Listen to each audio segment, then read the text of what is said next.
Bienvenue très chers téléspectateurs de l'RTNC2 Développement. Aujourd'hui nous sommes à la fin et le début de l'année. Je présente mes vœux à tous nos téléspectateurs qui nous ont suivis tout au long de 2024. Adieu 2024. Bientôt nous allons commencer à 2 minutes ou à 2 pas 2025 dans cette émission Jeunesse et Emploi, en tout cas plein succès en 2020. Je suis ici dans ce beau cadre où on a organisé le premier forum sur l'évaluation externe de l'administration électorale, invité bien sûr par Moulenga Bo Nebintu Evelyne qui est membre de AIFES. Et j'ai profité de suivre quelqu'un qui est une interprète de langue de signes qui s'appelle Merveille Kisonga, qui est interprète de sourds. Suivons cet invité et nous allons revenir dans cette émission Jeunesse et Emploi qui clôture l'année et qui débute l'année 2025. Bonjour maman, je vais bien par la grâce de Dieu et vous-même. En tout cas, je vous ai vu ici en train de travailler en tant qu'interprète de langue des sourds. Qui êtes-vous? Présentez-vous. Je me nomme au nom de Merveille Kisongo. Je suis interprète à langue des signes. Je suis enseignante des sourds muets dans une école à Lemba.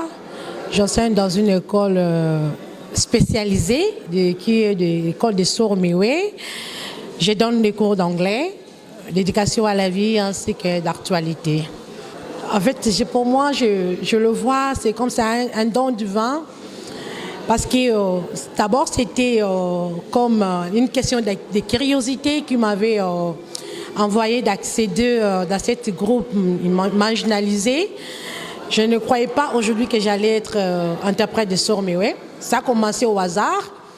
Et j'étais d'abord à l'église catholique. C'est là où j'ai appris la langue des signes. C'était l'église catholique, c'est à Lemba, à Notre-Dame d'Afrique.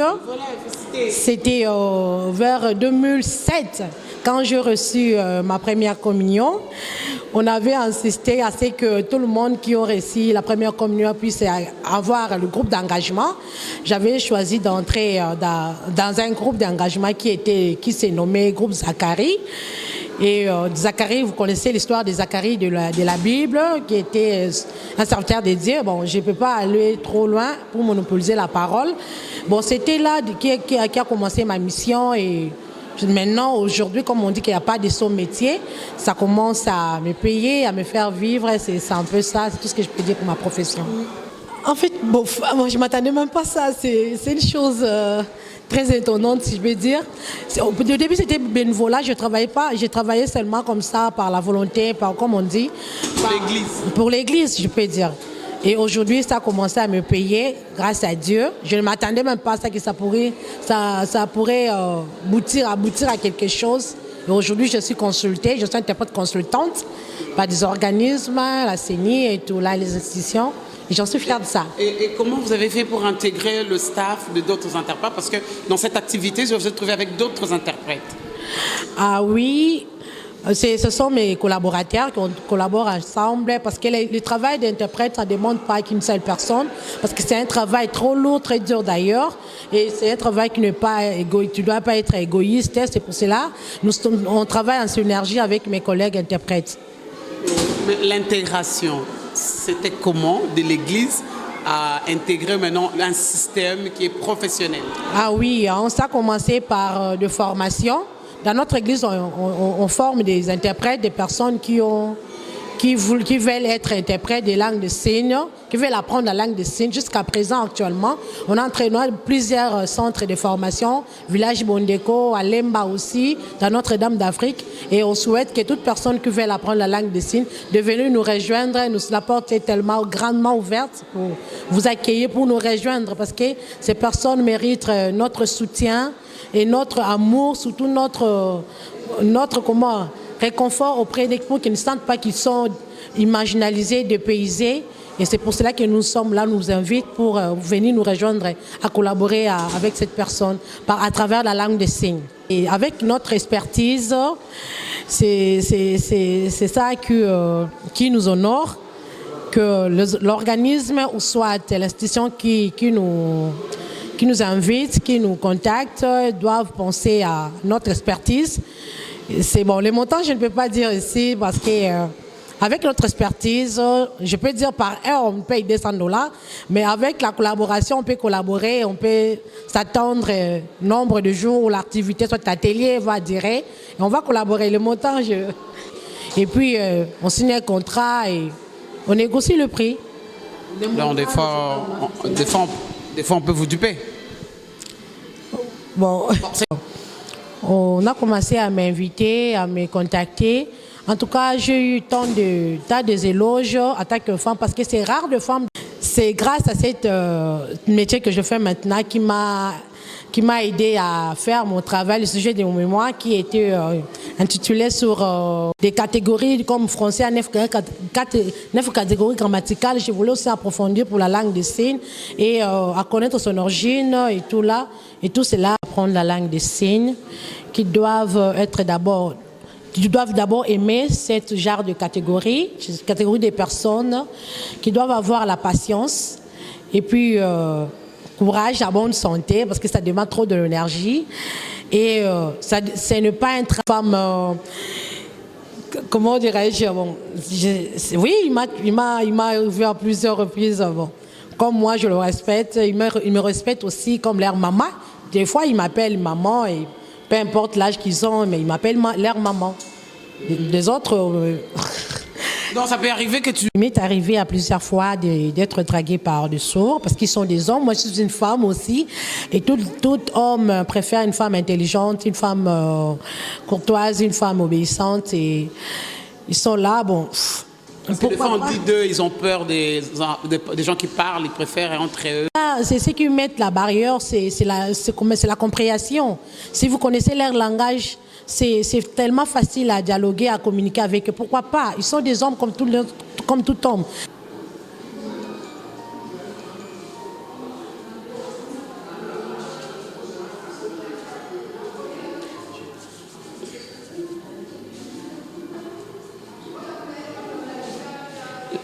La RTNC, on les aime beaucoup. Voilà, je continue toujours à présenter mes voeux à mon réalisateur Pierre Mwanda Mizonza et pourquoi pas à Eve Sadissi. Nous sommes toujours de retour dans ce beau cadre où se passe ce forum international sur l'évaluation de l'administration électorale. On en a tellement discuté et vous avez vu cette femme merveille Kisonga qui est une interprète de langue des signes et vous avez aimé. Maintenant, je vous fais découvrir ce qui a été l'année 2024. Tous les invités et tout ce qu'on a pu recevoir dans cette émission Jeunesse et Emploi. Suivez et puis nous allons revenir pour clôturer notre émission. Tout à l'heure. En passant une parenthèse, elle vous a déjà accordé l'interview ou la une, comme vous le dites, dans ton magazine, parce que c'est votre icône. L'interview, oui, j'ai eu la chance qu'elle puisse m'accorder une interview. C'était quand j'ai fait l'édition spéciale pour les femmes de la RTNC. Alors j'ai eu la chance d'échanger avec cette dame par le biais de son directeur de cabinet. Donc j'ai eu la chance, mais je crois que ça va venir avec la une. Hein. C'est une dame que j'envisage qu'elle fasse la une un de ces 4 matins de ces grands magazines, que moi-même j'appelle grand parce que c'est grand. Journal, mais on dit entreprise. Ouais. Pourquoi tu as voulu faire une entreprise au lieu de lancer seulement votre journal, un bar? Aujourd'hui, j'ai dit entreprise parce que je n'ai pas seulement le journal. Le tabloïd est là. C'est un journal qui sort chaque mardi. J'ai un magazine qui est là, qui sort trimestriellement. Et j'ai un site permanent qui est là, régulier chaque jour. Quand vous allez chez www.vraithématique.net, vous retrouvez les informations en temps réel.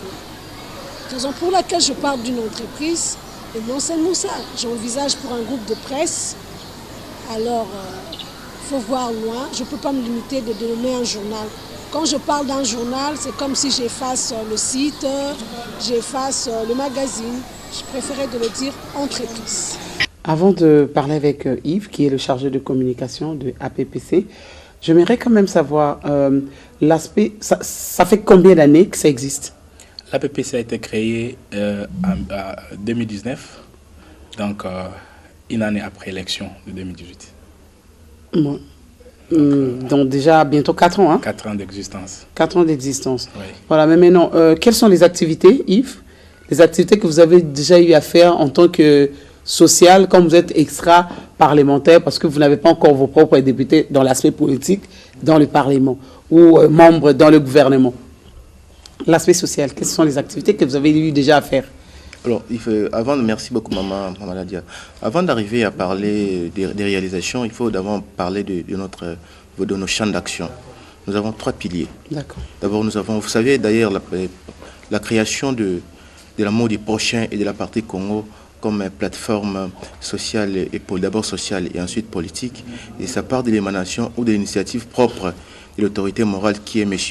Sylvestre Ndranyosi Makambo, qui a répondu favorablement à l'appel du chef de l'État. Hein, le chef de l'État avait dit, voilà, lors du début de son quinquennat, que tout le monde puisse mettre la main dans la pâte pour pouvoir construire le Congo. Et lui a capitalisé, il a vu la misère justement du peuple congolais, il a pensé créer cette plateforme dans cet objectif-là. Et du point de vue social, nous œuvrons plus sur les 3 piliers. D'abord, nous avons les piliers santé, et tout à fait dans l'allure justement pour pouvoir appuyer les chefs de l'État. Vous savez, le chef de l'État, il n'y a pas longtemps, ici, avait lancé l'opération de couverture de santé universelle qui a commencé d'abord premièrement avec les accouchements de maman et autres. Ici, chez nous, nous avons les piliers santé. Si vous êtes membre de l'APPC, une fois que vous êtes membre et que vous tombez malade, la plateforme vous prend en charge, pas en totalité, mais une prise en charge semi-gratuite offerte. Je reçois pour vous un groupe de jeunes qui ont vécu différemment des autres, mais qui se sont en sortis et qui ont mis sur pied quelque chose. Là, je parle de Moïse Mbaya, qui est le responsable de l'ONG MICED, ensemble avec ses sœurs. Je les appelle ses sœurs parce que vous allez écouter leur histoire et comment est née cette ONG. Gina Mateta, qui est à ma droite, vraiment droite en face de moi. Et puis, il y a Hélène Odia, Mbote. On va utiliser 2 langues, hein? Lingala, français, Okara, Okokoka. Bon, pour entrer directement, j'aimerais quand même savoir comment est né MICED. Moïse Betali solo wana parce que batebele bazo tala yo bazo mona ke oza boss, effectivement oza boss na ndenge na yo, mais ya ki facilité pour olongwa bisiko banda na okoma lelo pe biso to yeba yo. Bon, merci pour la parole. Bon, MICED ezali structure moko créé à maki biso zaki bana to kole pa ya Père Frank. Ta Père Frank ya kufi azaki kuboko na biso. Tant Père Frank a koufi, il bosse aux agriculteurs net bananae. Mais conscience vous met à la quitter. À tout le monde a photo de la bouille. Tant que vous fondez conscience et que ça là que mon tour c'est service à koufi. Il faut faire quelque chose. Du coup, pour koufi en 2001, en juillet 2001, tant que vous faites vraiment conscience et que vous la biso il faut faire quelque chose. Il y a autre que créer ce structure dans ce mouvement intégré de secours aux enfants défavorisés. Obetiango bien na ozongela yo parce que obengi bien Père Frank et Père Frank azakana moi cité mazana bana pazoko bukola azora bango wapi tokozongela yo Hélène Odia et bande ki ndenge nini bozala ensemble na Moïse Mbaya pour que vous travaillez sur bana oyo bazali rejeté ou babinga bon moko les enfants de la rue et pourtant ri azakana bana te bazabana ba wuti quelque part mais ba se retrouver kuna. Et binonaye bozo travail histoire no ezandengeni biso pe to akaba moko oyo bazaki na njila ya balabala to amba moko na kati na bango mais to koma otambola pona oluka pe ko aider baninga na biso mususu o pe ya mike to mona ba pe na njila balabala nde to oluka moye to koma o ke aider bango to maba ba centre place ebele ya kolia pe so ezali to mimela ba pe to pe bango ya kolia. Et le corps de sapeurs-pompiers en RDC, c'est un service qui existe depuis 1957-58. Parce qu'il y avait un gouverneur général qui gérait la RDC, le Rwanda et le Burundi, avec les lois de 57-58. Maintenant, en RDC, c'était un service oublié. Je peux dire même rejeté. C'est seulement en 1996, à l'époque de Kengwa Dondo, c'est par là qu'il y a eu la naissance en RDC des corps de sapeurs-pompiers officiellement. Et nous avons commencé maintenant à œuvrer en 1996. Jusqu'à aujourd'hui, maintenant là, les gens commencent à connaître, non, il y a un service de sapeurs-pompiers qui existe dans notre pays, mais depuis 1996. Mais la création, c'est depuis 57-58. C'est comme ça. À l'époque, le siège était où? À Kinshasa ou c'était à Lubumbashi? Non. Ou, merci beaucoup, madame, merci pour la question. Et je crois qu'à l'époque, les sièges de sapeurs-pompiers existaient bel et bien en RDC et à Kinshasa. C'est l'avenue Justice.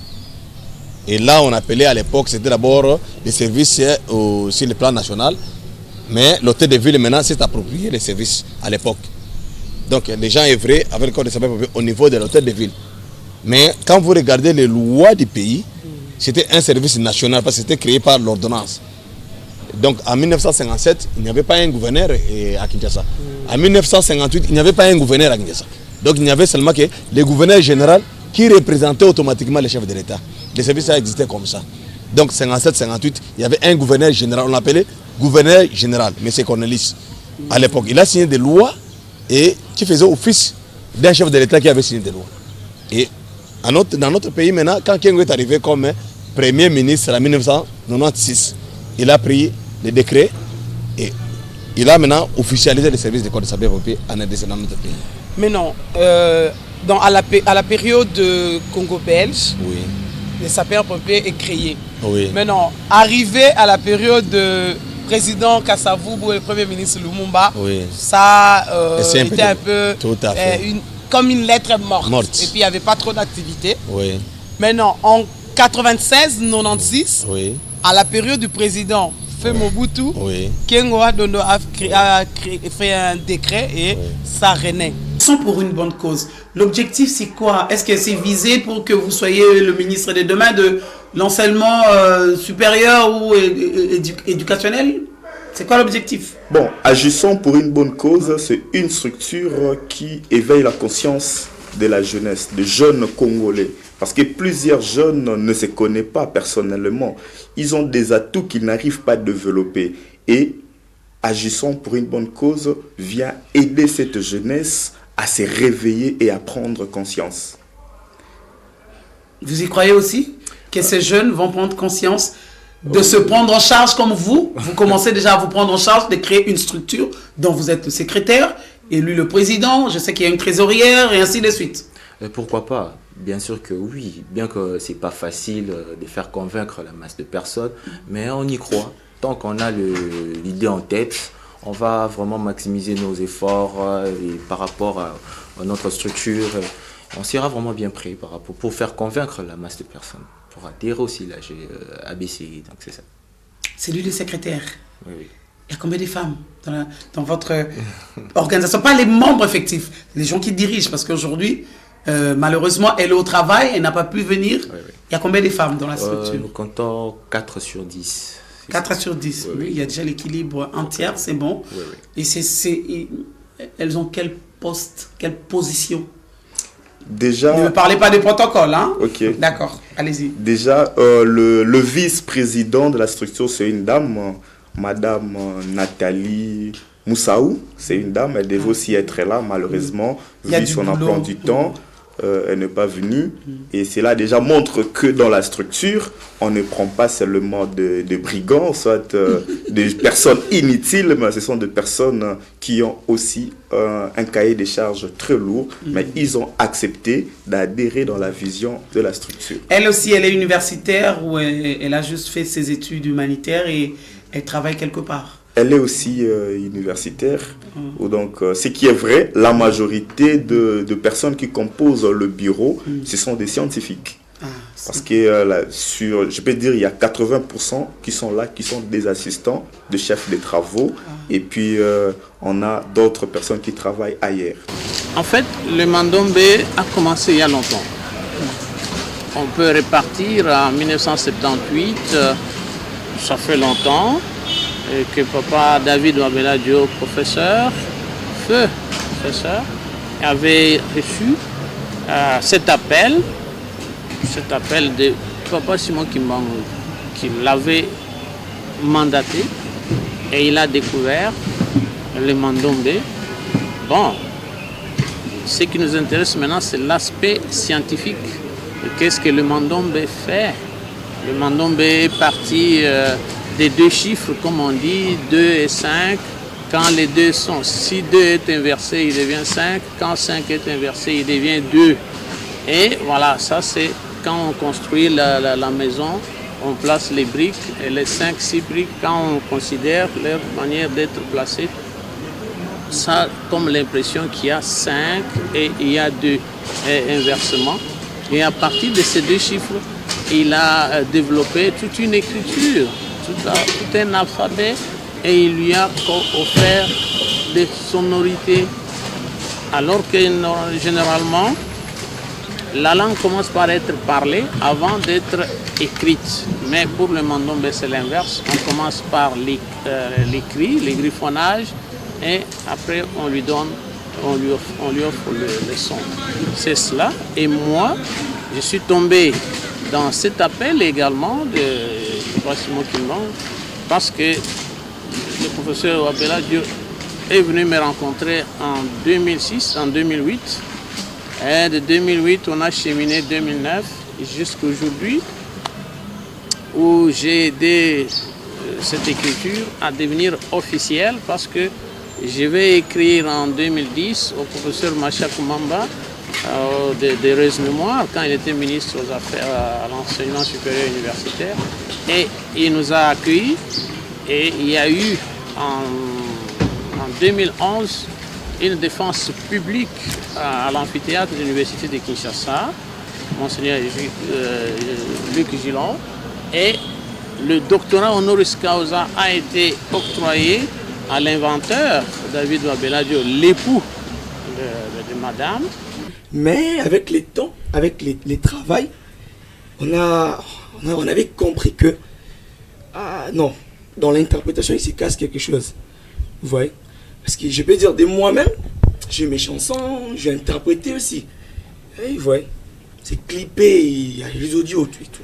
Mais avec l'interprétation, la rumba, Wallonie nous avait amené dans cet univers. Vous voyez, Wallonie nous avait aidé pour les travaux et tout. Et aujourd'hui, on fait ça sans Wallonie. Vous voyez, donc on a une autre temps de se donner dans ça. Et puis aujourd'hui, on le fait bien. Qu'est-ce que vous avez piqué dans le cœur pour vous donner maintenant que la rumba, parce que vous avez si bien expliqué, mais qu'est-ce qui vous animait dans le cœur? Pour moi, je dis la base de notre musique ici au Congo, c'est d'abord la rumba. Il y a plusieurs jeunes qui commencent leur musique avec des R&B et tout, c'est bien beau, mais on doit aussi penser au moins que au départ c'était la rumba. C'est vraiment ça qui m'intéresse trop, vous voyez. Donc quand je vois que non, mes vieux, les anciens, quoi, les grands, faisaient la rumba, avant tout, je dois commencer avec la rumba. Un modèle?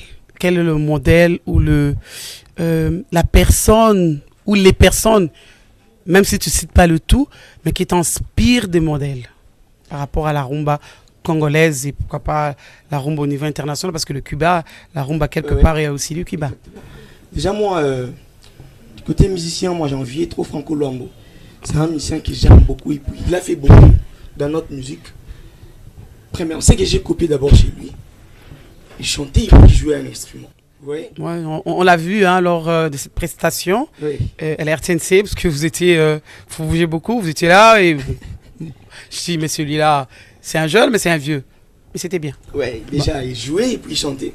Ça veut dire que de technicien de laboratoire, mais je nourrissais mon rêve d'être journaliste et de me consacrer à l'écriture. Et comme c'était mon rêve, je tombe sur une relation. Je me rappelle, c'était en 99 à Chikapa.